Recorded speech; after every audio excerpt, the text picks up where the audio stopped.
প্রিয় দর্শক, সমকাল লাইভে আপনাদের স্বাগত। এই মুহূর্তে মিরপুর শেরে বাংলা জাতীয় ক্রিকেট স্টেডিয়াম থেকে আপনাদের সঙ্গে সরাসরি যুক্ত হয়েছে। আপনারা দেখছেন যে বাংলাদেশ জাতীয় দলের যে টি-20 বিশ্বকাপ, সেই বিশ্বকাপের যে ফটো সেশন এই মুহূর্তে কিন্তু চলছে।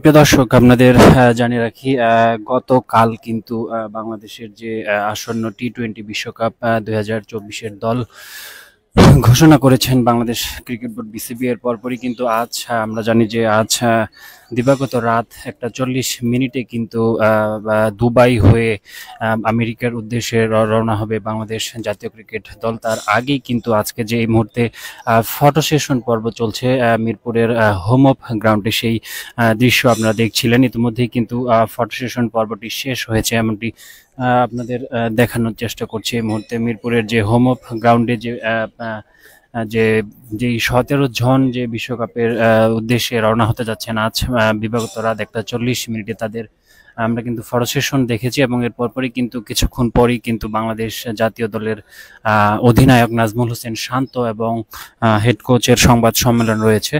যদিও এটি বেলা 1:30টায় হবার কথা ছিল, কিন্তু খানিকক্ষণ বিলম্বে কিন্তু এরপরই শুরু হবে।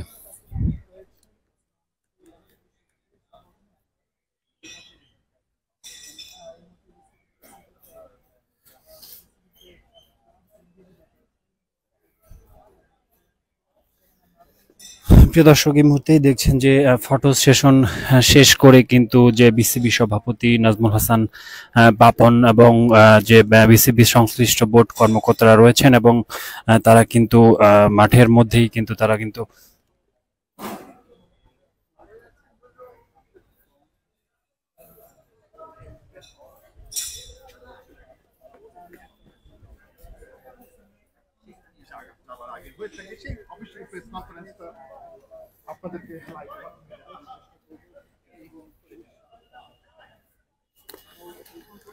প্রিয় দর্শক, আমরা দেখছেন যে অধিনায়ক নাজমুল হাসান শান্ত এবং কোচ চন্ডিকা হাতুরি সিংকে তারা কিন্তু প্রেস কনফারেন্স করার জন্য কিন্তু প্রেস কনফারেন্স এরেনাতে যাচ্ছে।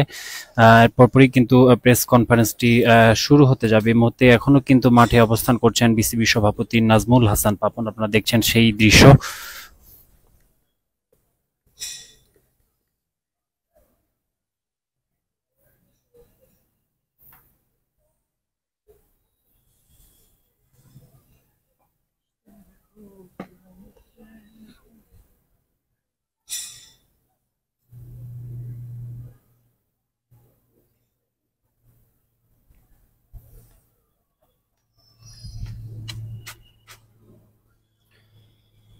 প্রিয় দর্শক, আপনারা দেখছেন যে তাসকিন আহমেদ, যে কিনা যার আসলে বিশ্বকাপে খেলার কথাই ছিল কিনা, সেই তাসকিন আহমেদ কিন্তু এই বিশ্বকাপে সহ অধিনায়ক হয়ে এবারের বিশ্বকাপে অংশগ্রহণ করতে যাচ্ছেন। এই মুহূর্তে দেখানোর চেষ্টা করছি তাসকিন আহমেদকে মাঠের মধ্যে।